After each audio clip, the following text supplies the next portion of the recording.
What do I get out of joining you? There we go.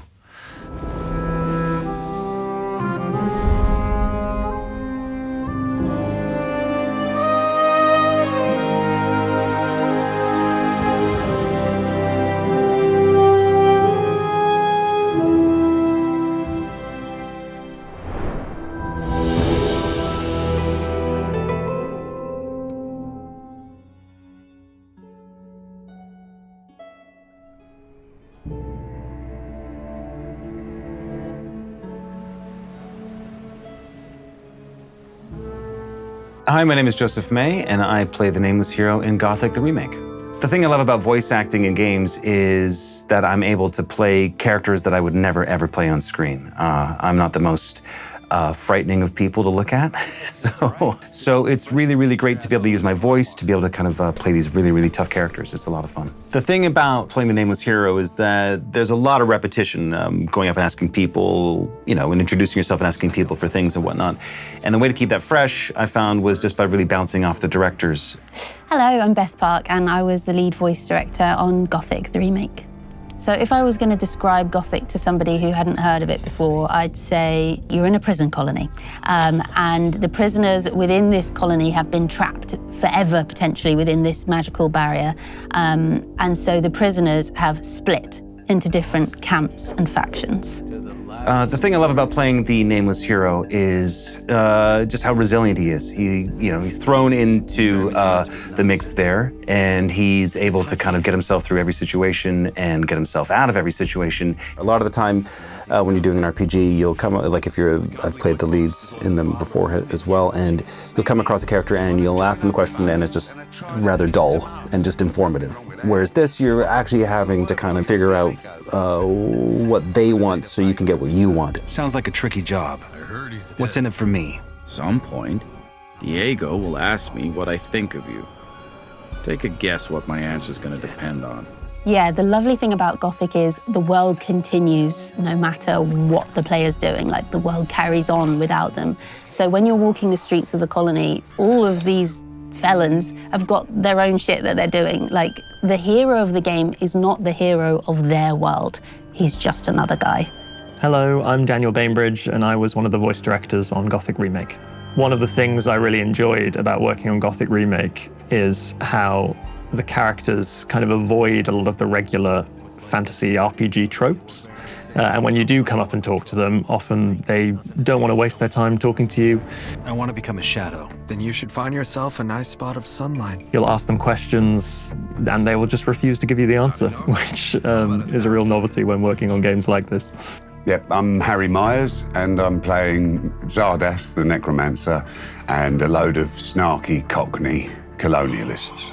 There are all kinds of fantasy characters, but they're all so real. We've got mages and necromancers and kings and trapped people and all kinds of colonialists who do all kinds of crazy stuff. But then how do you make it different from the other games and that are similar? And for that, I would go with the story. That's probably the main way, the story and the characterizations. I'm Adam Diggle, and I voice a number of characters in Gothic. To be honest, I think there's a bit of a trend, like, I wouldn't say recently, in the past 10, 15 years or so, for games to get, I think, bigger and bigger and bigger. And I've played the odd open world game, but to be honest, I get quite bored with them after a while. I love the concept of being dropped into a game where you literally can't trust anyone. It's a criminal colony. Like in most games, you do X, you get Y, you complete a quest, you come back, you get a reward.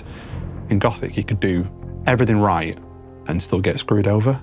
I love the kind of world that he's thrown into, all these different camps that he has to kind of get himself involved with. There's a lot of humor, there's a lot of empathy that goes with it. It really kind of tests you. I mean, there's the orcs, there's just a whole wide world to kind of get involved with, and it's really incredible to be a part of. My name's Andres Williams, and I'm playing Diego. I don't care who you are. You're a green blood, and I'm the guy who takes care of you lot. Let's leave it at that. It's a lot of fun playing a character that's so much cooler than yourself, and I think in Diego, yeah, he's definitely one of those. So he's a friendly character. I think he's probably in that prison world. He's about as friendly as the player's going to meet. But then again, to have lived as long as he has in this prison world, and to have sort of got as far up the hierarchy as he has, I think there has to be an element of danger, a bit of badass about him as well.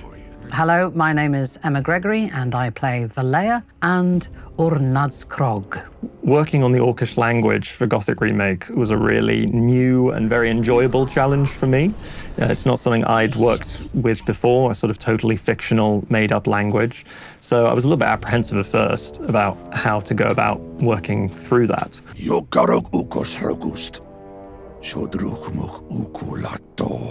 I mean, it was amazing because I've never seen a character just written in its language, so I had a lot of translation. But you start to get to know the patterns of a language, and it's not just sort of gobbledygook. You know, this is properly structured. So you start to understand where the verb might be in the sentence, depending on the subject. You start to recognize certain words, like, for instance, ra is you, and ba is me, and troch is fight.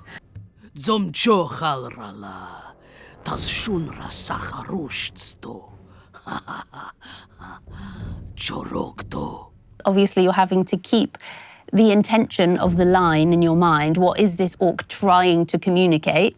And is that normal for them, or is that unusual for them? Plus, you're trying to keep an ear out to hear if the actor is actually correctly pronouncing this translated brand new language that has been created. That was wonderful, immersing yourself in a different language. That was a really beautiful challenge on this game, and then to inhabit it and then make it be UrNazkrog rather than just trying to deliver orc, you know, but actually making it your own. The language in particular, there's a lot of rolled R's, which I had to really drill to get my mouth around it, and I made up like a specific tongue twister to prep myself before recording. I can do it if you want to hear it. Irreverent Reverend Rory ruefully rinsed the ridiculously red ripe raspberries. And I would do that. I would sit in a park and do that again and again before every session, just freaking out members of the public.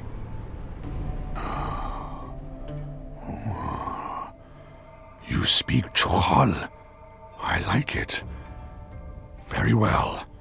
I can help you get into the Ordo.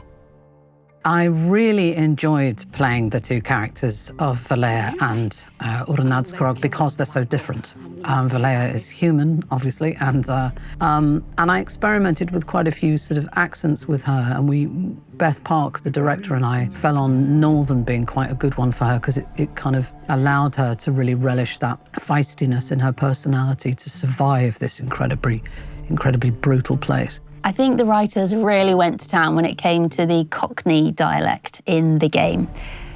So we had a lot of fun with that, you know, trying to just bring all these lads to life and play around with it. That's one of the things that's been brilliant about the writing in this. Most of the time, the writers have written brilliant syntax for Londoners. It's been exactly how we would speak a lot of the time. And then on the odd occasions when it hasn't been exactly how we speak, they've allowed us to modify the dialogue slightly and say it in our own way. One of the things that I found a lot of fun doing the game is that you come across these characters who are total jerks, and you have these interactions with them, and you're trying to get something from them and trying to get them to help you, and there's no way they will. They're just going to be as difficult as possible, and you walk away going, man, that guy was a total jerk. And it's interesting to see how they cope with being trapped wherever they are, whatever they're doing, how they pass the time. And I think it's going to be very dark in places, a fun dark, you know, grim dark, but dark, magical and mystical, and yeah, lots of kind of intrigue and mystery and little holes to poke around in. I think the difference between Gothic and perhaps other games is that it's really dynamic and immersive. The world is utterly brought to life with the most beautiful cinematic graphic, and there's lots going on all the time. Every character, every detail is immense because it all has its own life. The great thing about working on this game, Gothic the Remake, was the directors and with the help we had from the guys making the game would give you a lot of context. And frequently when you're making video games, you don't have a lot of context to work off of. You're just kind of going in, you're given lines, and you kind of ask some vague questions and are given vague answers. With this, you could be really specific as to what you were talking about, who you're talking to, what the situation was, and it would really kind of elevate the game, and I think probably elevates the performances for all of us. Often we go into a game and it's called some false name like Project Penguin, and I'm playing a character called Dave, and I don't know very much about it. They do tell us some character backstory, anything that's relevant. So for me, acting in video games is all about imagination. I think a lot of people want to get into acting in video games and think, oh, I can do, voices, I can put on silly voices, I could probably be in video games. But for me, it's not really so much about transforming your voice. It's more, when it comes to me directing actors, it's more about painting a picture of the world and creating an atmosphere between them and the other characters in that world, and the voice will follow. But as we got into this game, they showed us the scenes that they'd made already and the photographs of the characters, and really allowed us to get into their world very early on. And it's so helpful when games do that, because you really do understand the world that your character inhabits. Yeah, totally. I think the conversations, the script, the way it's written just feels really grounded and a bit dangerous at times as well. So you don't quite know which way it's going to go. It knocks you off kilter. Like, you think it's going to go one way and it goes the other. And I love that unpredictability, which is part of the reason why I'm playing the original and loving it.